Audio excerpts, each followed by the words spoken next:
Presiden Joko Widodo akhirnya merestui anaknya Gibran Rakabuming Raka untuk maju sebagai cawapres di Pilpres 2024. Hal itu diungkapkan Presiden sembari menanggapi isu seputar dinasti politik yang dialamatkan pada keluarganya. Bagi Presiden Jokowi, semua pihak berhak punya perspektif masing-masing. Hal itu tidak dilarang, termasuk ketika ia tidak bisa mencampuri langkah politik yang diambil putranya, Gibran Rakabuming Raka yang diusung sebagai bacawa pres Prabowo Subianto. Ya, orang tua itu hanya tugasnya mendoakan dan merestui. Tapi Bapak keputusan semuanya karena Bapak setuju nggak, Pak? Karena sudah dewasa, jadi jangan terlalu mencampuri urusan yang sudah diputuskan. Bapak setuju nggak kalau Gibran maju? Anak kita.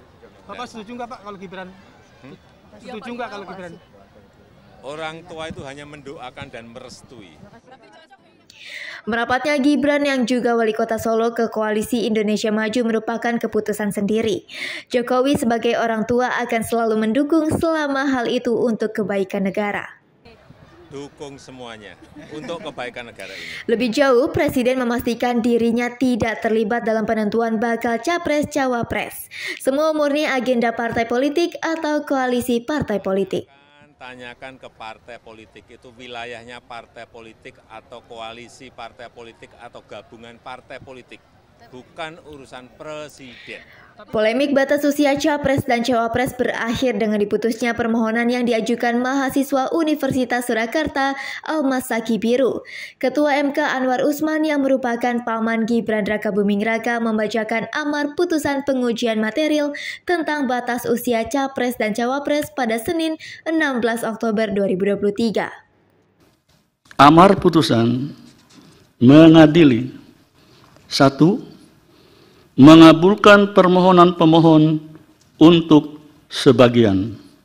2. Menyatakan pasal 169 huruf Q Undang-Undang Nomor 7 Tahun 2017 tentang Pemilihan Umum Lembaran Negara Republik Indonesia tahun 2017 Nomor 182 Tambahan Lembaran Negara Republik Indonesia nomor 6109 yang menyatakan berusia paling rendah 40 tahun bertentangan dengan Undang-Undang Dasar Negara Republik Indonesia tahun 1945 dan tidak mempunyai kekuatan hukum mengikat sepanjang tidak dimaknai berusia paling rendah 40 tahun atau pernah sedang menduduki jabatan yang dipilih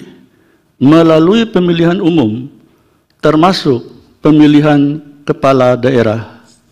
Sehingga pasal 169 huruf Q Undang-Undang Nomor 7 Tahun 2017 tentang pemilihan umum selengkapnya berbunyi, berusia paling rendah 40 tahun atau pernah sedang menduduki jabatan yang dipilih melalui pemilihan umum termasuk pemilihan kepala daerah. Gibran Rakabuming Raka resmi didaulat menjadi cawapres Prabowo Subianto di Pilpres 2024. Keputusan itu diambil setelah para ketua umum Partai Koalisi Indonesia Maju bertemu pada Minggu 22 Oktober 2023. Kita telah berembuk secara final, secara konsensus, seluruhnya sepakat mengusung Prabowo Subianto sebagai calon presiden Koalisi Indonesia Maju untuk 2024-2029 dan saudara Gibran Rakabuming Raka sebagai calon wakil presiden dari Koalisi Indonesia Maju. Majunya Gibran di gelanggang Pilpres dinilai sebagai upaya Jokowi meskipun harus mengubah aturan yang berlaku. Hal itu seakan menegaskan politik dinasti tengah terjadi. Hanya saja saat ditanya wartawan, Presiden Jokowi membantah praktik politik dinasti. Menurutnya rakyat yang akan menentukan siapa pemimpin yang cocok untuk mereka. Dari cawapres Pak Prabowo, Pak, menyatakan beliau sudah berkonsultasi dengan Berapa bulan nggak pernah ketemu. Pak, ada anggapan juga bahwa ada dinasti Jokowi, Pak, dinasti politik Jokowi, jadi langsung tanggapan Bapak terkait ini gimana? Ya, serahkan masyarakat aja lah. Keterlibatan Gibran di kontestasi Pilpres 2024 menimbulkan tanya mendalam. Apakah memuluskan jalan Gibran sebagai cawapres merupakan bentuk lain dari upaya melanggengkan kekuasaan? Publik tentu masih ingat ketika usulan Presiden 3 periode sempat menggema di ruang-ruang warga. Usulan itu akhirnya sirna setelah mendapat penolakan besar dari masyarakat. Petunjuk untuk menelisik lebih jauh terkait manuver Presiden Jokowi diungkap oleh Ketua Majelis Pertimbangan DPP P3 Roma Hurmuzi. Kepada Apa Kabar, Romi panggilan akrab Roma Hurmuzi berbagi pandangan tentang apa yang terjadi. Ketika 3 periode yang dilakukan oleh Pak Jokowi melalui beberapa menteri-menterinya, memang betul Pak Jokowi belum pernah menyampaikan secara langsung. Tetapi masa iya sih kemudian kita tidak mempercayai ketika orkestrasi itu dibunyikan pada pekan yang sama oleh beberapa pejabat tinggi negara, mulai Pak Bahlil, Pak Luhut, 3 ketua umum partai, mulai dari Pak Zulkifli, Pak Erlangga. Masa iya mereka bunyi dengan sendirinya? Kok naif betul kita jalan berpikirnya? Jadi dan ini juga sudah diungkapkan langsung kan oleh Mas Hasto selaku Sekretaris Jenderal PDI Perjuangan, dan mereka menyampaikan PDI Perjuangan menolak. Khusus terkait politik dinasti, Romi menilai Gibran merupakan metamorfosis dari keinginan 3 periode. Oleh sebab itu, jangan heran jika Gibran seakan dipaksakan hadir di pemilu 2024. Jadi kalau sekarang Gibran yaitu murni metamorfosis atau perubahan bentuk dari keinginan 3 periode karena nggak kesampaian, diturunkan ke anaknya sekarang. Jadi yang dinamakan politik dinasti. Ya inilah yang dinamakan politik dinasti. Dinasti politik itu di seluruh dunia ada. Kemunculan Gibran Raka Buming Raka tentu tidak bisa dilepaskan dari peran serta Ketua MK Anwar Usman. Putusan MK dianggap sebagai rekayasa yang sengaja diciptakan di menit-menit akhir. Tetapi yang bermasalah itu adalah politik dinasti. Apa itu politik dinasti? Dinasti politik yang dibangun dengan rekayasa. Apa bentuk rekayasanya? Kecurangan di dalam proses pengambilan hukum di Mahkamah Konstitusi. Apa buktinya? Selasa 7 November 2023, Majelis Kehormatan Mahkamah Konstitusi memutuskan Ketua MK Anwar Usman atau hakim terlapor terbukti melanggar etik berat terkait konflik kepentingan dalam putusan MK soal syarat minimal usia Capres-Cawapres. Dalam amar putusannya, Ketua MK Jimli Asidik menjatuhkan sanksi pemberhentian Anwar Usman dari jabatan Ketua MK. Menjatuhkan sanksi pemberhentian dari jabatan Ketua Mahkamah Konstitusi kepada hakim terlapor. Pemberhentian Anwar Usman sebagai Ketua MK dinilai Romi sebagai bentuk pelanggaran yang serius. Itu artinya Anwar Usman terbukti melanggar pasal 18 Undang-Undang Nomor 48 Tahun 2009 tentang kekuasaan kehakiman. Apa buktinya? Hari ini MK memutuskan Anwar Usman diberhentikan sebagai Ketua MK. Itu kan artinya Anwar Usman melanggar.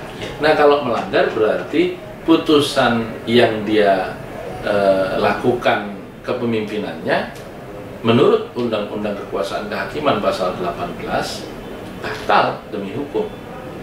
Kalau istilah Prof. Marwarar Siahaan semalam di dalam salah satu televisi saya dialog bersama, itu dianggap tidak pernah ada.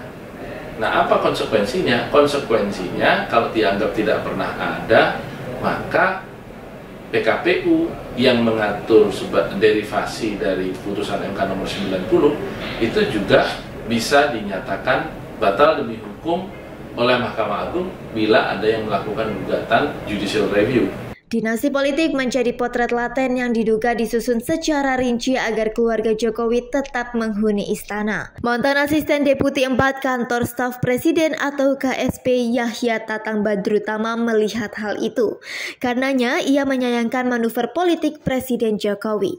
Bahkan saat menghadiri HUT ke-59 Golkar, dalam pidatonya Jokowi terkesan menyinggung partai tertentu.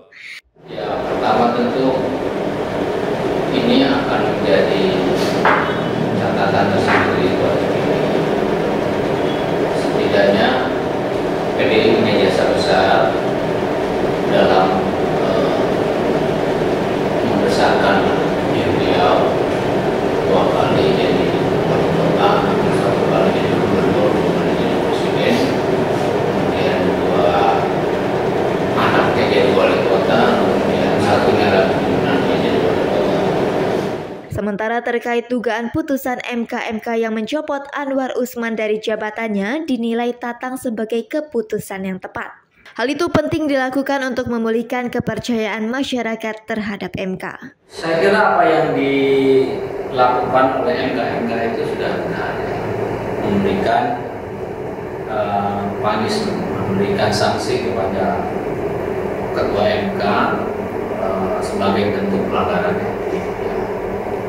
Dengan demikian mengurangi rasa kekecewaan publik. Yang kedua, saya kira publik akan menjadi jauh lebih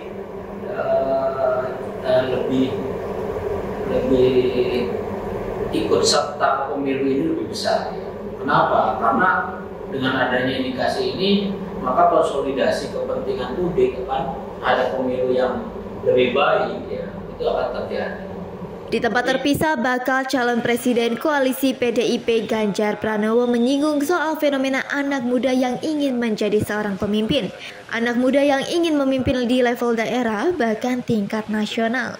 Sayangnya banyak dari anak muda itu tidak memiliki keinginan untuk bergabung dengan partai politik.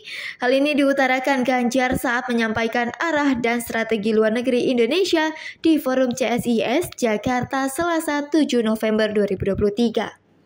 Sementara itu, Ketua Bapilu Partai Golkar Maman Abdurrahman menilai Gibran Rakabuming Raka sebagai sosok yang tepat. Gibran layak mendampingi Prabowo Subianto di Pilpres 2024 sebagai perwakilan anak muda. Untuk Gibran kita jadikan sebagai simbol pendobrak terjadinya percepatan regenerasi kepemimpinan muda di semua lini. Menanggapi polemik pasca putusan MK, Partai Golkar menilai hal itu sebagai upaya menjegal pencalonan Prabowo Subianto. Kendati demikian, Golkar tetap solid.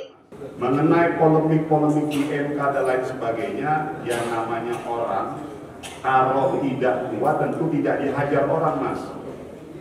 Jadi kalau Mas Gibran ataupun Pak Prabowo ini biasa-biasa saja, tentunya nggak akan ada orang yang hajar beliau. Tapi karena memang ternyata kekuatannya signifikan, akhirnya dilakukanlah gerakan-gerakan yang memang bertujuan untuk mendegradasi beliau. Selanjutnya, Partai Golkar akan menghadirkan kampanye yang positif, kampanye yang mengedepankan ide dan gagasan. Jadi bagi kami, Partai Golkar fokus kepada kampanye positif, kampanye program sesuai dengan doktrin Partai Golkar, karya kekaryaan. Terima kasih. Sebelumnya, perjalanan Gibran Rakabuming Raka menjadi wali kota Solo sungguh tidak terduga. Pada masa jabatannya yang pertama, Presiden Jokowi selalu mengatakan anak-anaknya tidak tertarik pada politik. Gibran sendiri dalam berbagai kesempatan mengatakan lebih tertarik menjadi pengusaha ketimbang politisi. Semua berubah setelah Jokowi menang pemilihan periode kedua. Gibran mulai melirik jabatan politik dan berhasil membuatnya didapuk sebagai wali kota Solo pada 2021. Hal yang sama terjadi pasca putusan MK. Setelah berkali-kali menolak skenario bahwa putusan MK memang dirancang khusus untuk melapangkan jalan Gibran menjadi calon wakil presiden, publik tentu tidak begitu saja percaya. Publik paham praktik politisi dinasti sesungguhnya sedang terjadi. Bambang Susapto melaporkan untuk Apa Kabar.